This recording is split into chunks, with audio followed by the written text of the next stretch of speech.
lagi di dalam ibadah sekolah minggu kita. Wah, Pak, ini adalah ibadah pertama kita di kelas tengah kita minggu ini ya. Betul loh, Selen. Nah, Lausa mau ucapkan selamat datang buat adik-adik yang sudah pindah kelas dari kelas balita ke kelas Indria. Kemudian ada dari kelas Indria ke Pratama. Lalu, ya, begitu juga dengan sekolah minggu JB2. Kelas Benyamin pindah ke kelas Yusuf dan kelas Yusuf masuk ke kelas Yehuda. Nah, kita akan melihat kelas Kempa. Ya. Adik-adik di rumah masih ingat siapa-siapa teman-teman kita yang pindah kelas? Nah, ini dia. Berdiri di hadapan Tuhan, taat nafati, buat Yesus tersenyum. Bangsa-bangsa ada di hatiku. Generasi bagi Kristus menjadi tebus. Generasi bagi Kristus, itulah aku. Pakailah aku Tuhan pada generasi ini. Sebab hidupku hanya bagi Kristus.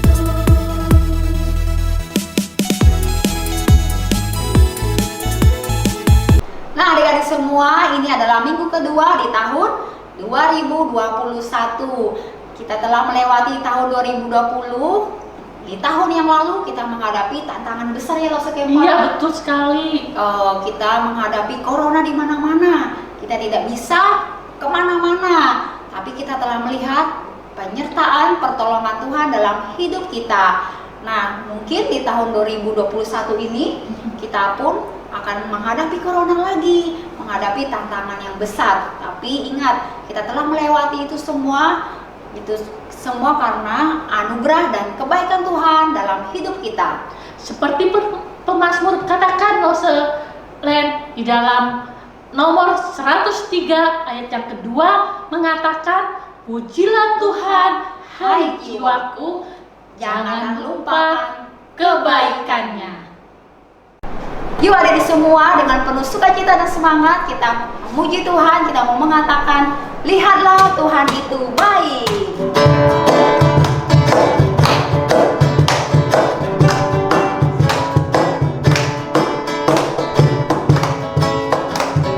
Lihatlah Tuhan itu baik, sungguh baik bagiku. Kasih-Nya teramat besar pada tahun yang lalu. Tuhan menuntun jalanku, hidupku, hatiku. Tak pernah aku sendiri, Dia selalu serta. Lihatlah Tuhan itu baik, sungguh baik bagiku.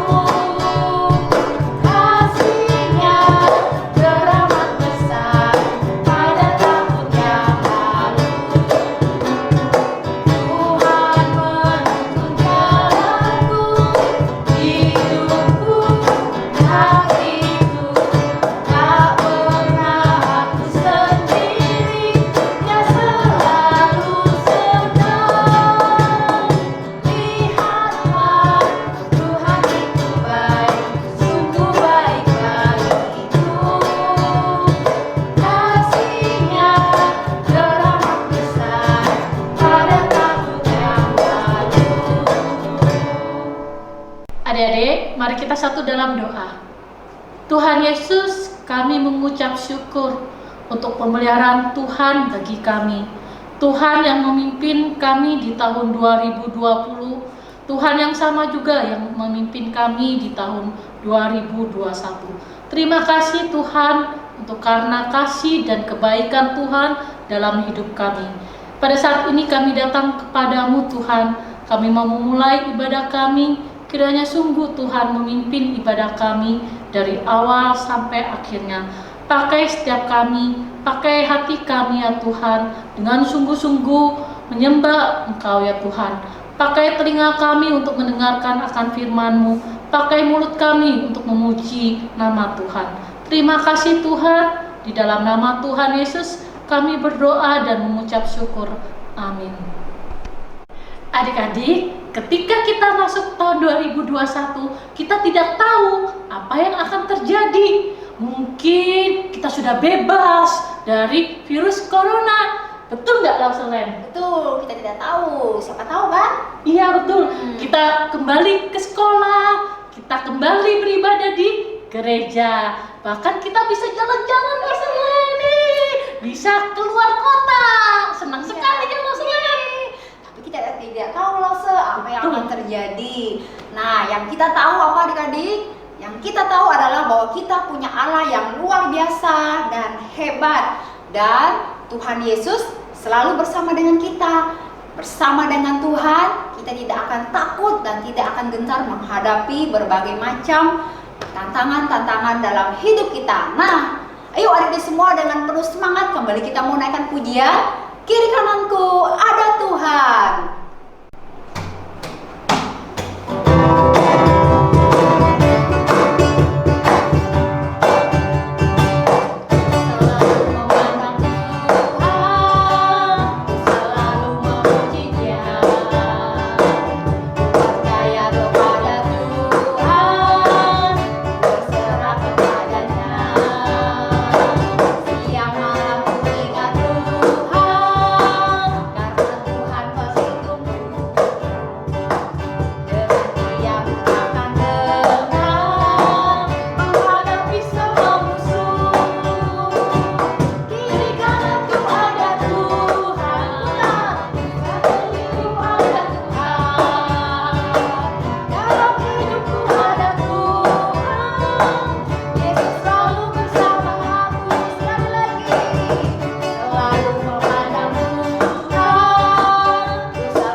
menggodai adik-adik yang ada di rumah?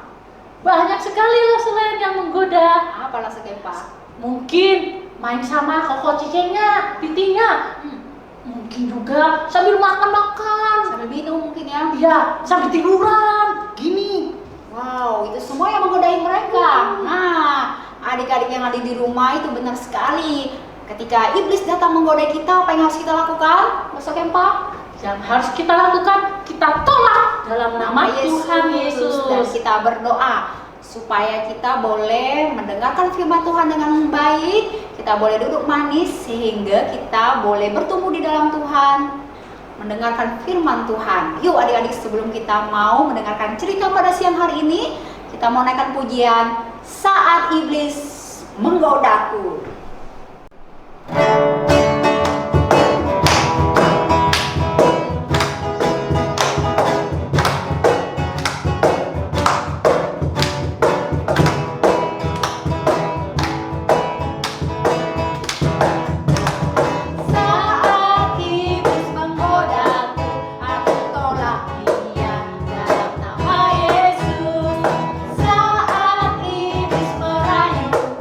Aku pun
Wah, senang sekali ya saat ini kita akan belajar firman Tuhan. Mari sebelumnya kita berdoa. Tuhan Yesus, terima kasih untuk waktu ini di mana kami siap untuk belajar firman-Mu. Tuhan, tolong kami membuka hati kami membuka pikiran kami, telinga kami untuk mendengarkan firman-Mu. Tuhan, tolonglah juga Lause Marlin di dalam menyampaikan firman Tuhan. Ini doa kami, hanya di dalam nama Tuhan Yesus kami berdoa dan bersyukur. Amin. Adik-adik, firman Tuhan yang akan Lause Marlin sampaikan pada saat ini terambil dalam kitab 2 Tawarik pasal yang ketiga. Adik-adik, kitab 2 Tawarik itu termasuk salah satu dari kitab sejarah di dalam Alkitab, di mana menceritakan tentang sejarah apa saja yang terjadi di dalam kehidupan orang Israel. Adik-adik, ketika Raja Salomo memerintah bangsa Israel, pada waktu itu dia meminta satu permintaan kepada Tuhan. Kalian tahu apa itu? Yaitu dia meminta hikmat untuk memimpin bangsa Israel dengan baik. Adik-adik, tentu saja ini merupakan permintaan yang sangat baik dan Allah sangat senang. Itu sebabnya Allah kembali mempercayakan Raja Salomo untuk membangun Bait Allah. Dan adik-adik tahu, Bait Allah yang dibangun di Yerusalem itu adalah Bait Allah yang menggantikan kemah suci yang selama ini ditempati bagi umat Israel untuk beribadah. Ketika mereka berjalan dari Mesir sampai ke tanah Kanaan, mereka mendirikan kemah-kemah suci di mana mereka mempersembahkan korban di sana, mereka beribadah. Dan saat Tuhan meminta Salomo untuk membangun Bait Allah, waktunya akan tiba di mana umat Israel akan beribadah di dalam Bait Allah. Allah memberitahu ayah Salomo, yaitu Raja Daud, bagaimana Raja Salomo itu harus membangun Bait Allah. Yang pertama, bagaimana Raja Salomo harus mengumpulkan para tukang-tukang yang hebat, yang handal. Tukang apa itu? Tukang kayu, tukang batu. Di mana bahan-bahan batu, kayu itu dibawa lebih dulu ke bukit, lalu dipotong di sana dan dibawa ke dalam daerah di mana untuk membangun Bait Allah. Dan bukan hanya tukang batu dan tukang kayu yang hebat-hebat, tetapi juga diperlukan pekerja-pekerja lain. Mereka ngapain? Mereka membuat kandil emas, mereka juga membuat ukiran pohon dan bunga di pintu ataupun dinding Bait Allah. Selain itu, ada juga yang membuat sulaman tirai Bait Allah. Rumah yang didirikan Raja Salomo bagi Tuhan itu 60 hasta panjangnya dan 20 hasta lebar dan 30 hasta tingginya. Kemudian datanglah firman Tuhan kepada Salomo, demikian: bahwa aku akan diam di tengah-tengah orang Israel dan tidak hendak meninggalkan umatku Israel. Setelah Salomo selesai mendirikan rumah itu, ia melapisi dinding rumah itu dari dalam dengan papan kayu aras. Lantai rumah itu dilapisinya dengan papan kayu sanobar. Demikianlah dilengkapinya ruang belakang supaya di sana ditaruh tabut perjanjian Tuhan, menjadi tempat maha kudus. Rumah itu seluruhnya, juga seluruh mesbah yang di depan ruang belakang itu dilapisinya dengan emas. Selesailah rumah itu dengan segala bagian-bagiannya dan sesuai dengan segala rancangannya. Adik-adik, tahu nggak berapa lama pembangunan Bait Allah ini? Ada yang tahu? Pembangunan Bait Allah ini selama 7 tahun. Wah, lama sekali ya.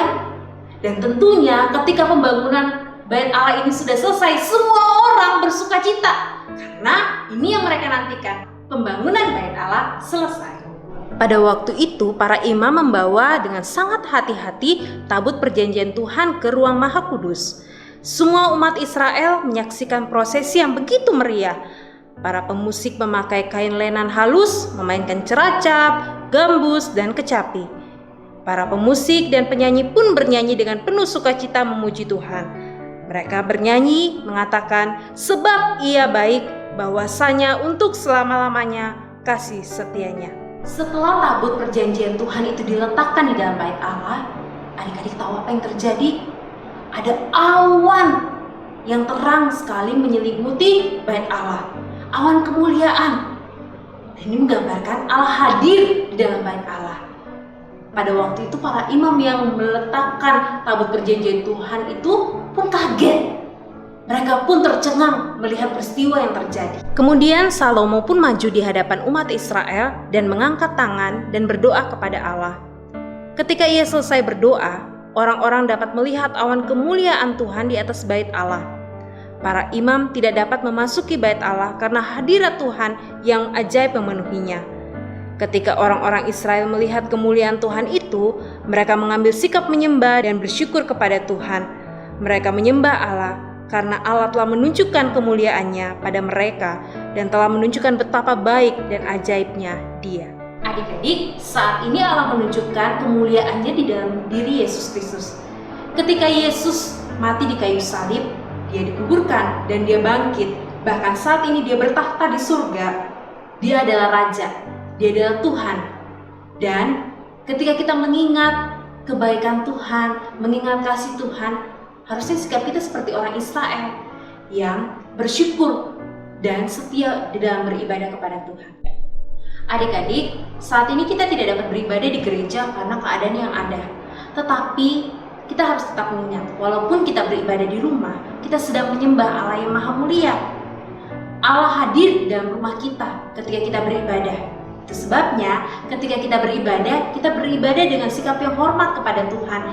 Kita tidak sambil makan, kita tidak sambil bermain, kita tidak sedang bersantai-santai. Tetapi ketika kita beribadah, ketika kita bernyanyi dengan baik. Ketika kita mendengarkan firman Tuhan disampaikan, kita mendengarkan dan duduk dengan baik. Dan ketika ada tugas aktivitas, kita pun mengerjakan dengan kesungguhan. Karena kita ingat bahwa kita sedang beribadah kepada Allah yang Maha Mulia. Ayat hafalan kita pada saat ini dari Mazmur pasal 29 ayat 2. Berilah kepada Tuhan kemuliaan namanya, sujudlah kepada Tuhan dengan berhiaskan kekudusan. Kita akan mengakhiri firman Tuhan kita saat ini. Mari kita bersatu di dalam doa.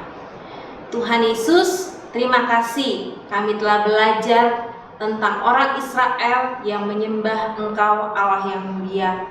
Tuhan, tolonglah kami juga boleh belajar untuk datang beribadah kepada Tuhan, melakukan firman Tuhan, yaitu kami datang beribadah dengan penuh hormat. Kami sedang menyembah Allah yang mulia. Tuhan, tolonglah kami ketika kami beribadah kepada Tuhan, biarlah kami boleh memiliki sikap yang hormat, sikap yang baik, sehingga ibadah kami boleh berkenan kepada Tuhan. Terima kasih Tuhan, ini doa kami, hanya di dalam nama Tuhan Yesus kami berdoa. Amin. Mari teman-teman kita siapkan persembahan kita. Kita mau memberikan yang terbaik untuk Tuhan. Kita nyanyikan sebuah lagu 9 buah roh.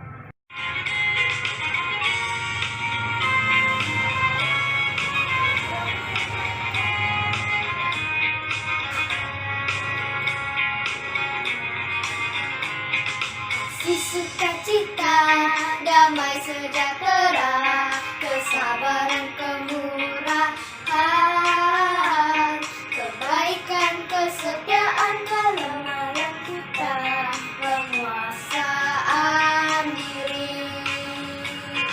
Inilah buah kudus mengalir dalam hidupku.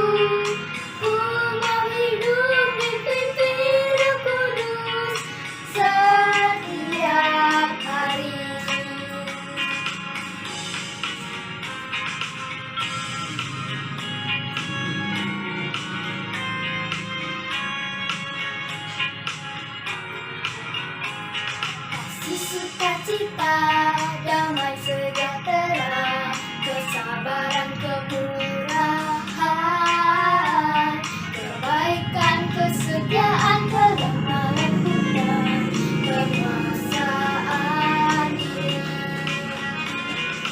Inilah buah Roh Kudus mengalir dalam hidupku. Ku mau hidup di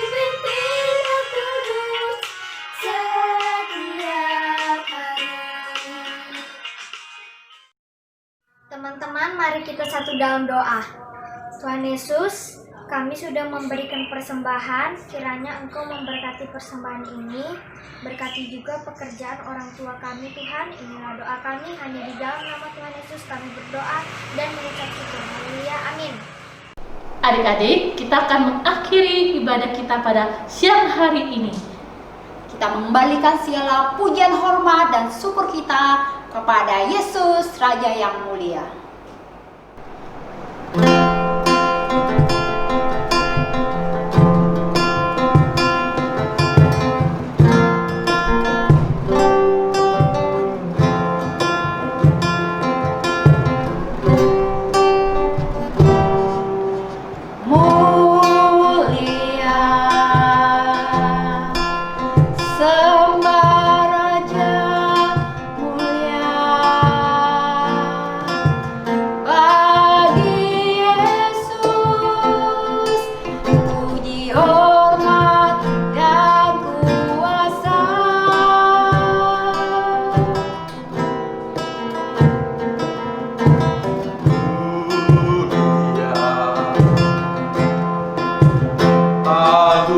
Kerajaannya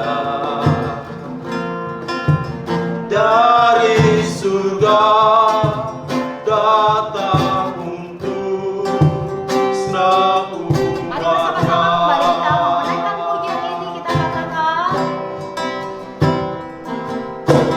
mulia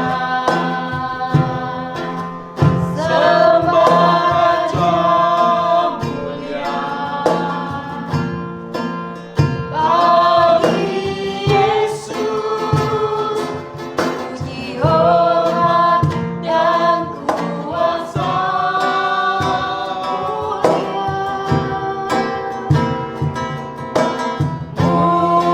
mulia, agung kerajaannya dari surga datang untuk setiap umatnya. Dipuji, ditinggikan namanya Yesus.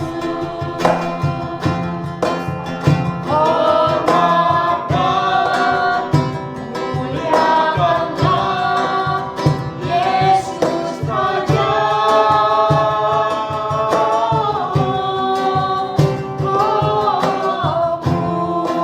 Mulia sembah Raja mulia yang telah mati dibangkitkan jadi Raja. Adik-adik, mari kita berdoa. Tuhan Yesus, sungguh kami bersyukur Tuhan telah memimpin, menuntun akan ibadah kami dari awal hingga selesai pada siang hari ini. Kami sungguh berdoa kiranya Tuhan yang senantiasa akan memberkati hidup kami, akan menyertai kami semua sepanjang minggu ini. Kami sungguh ya Tuhan menyerahkan hidup kami ke dalam tangan-Mu.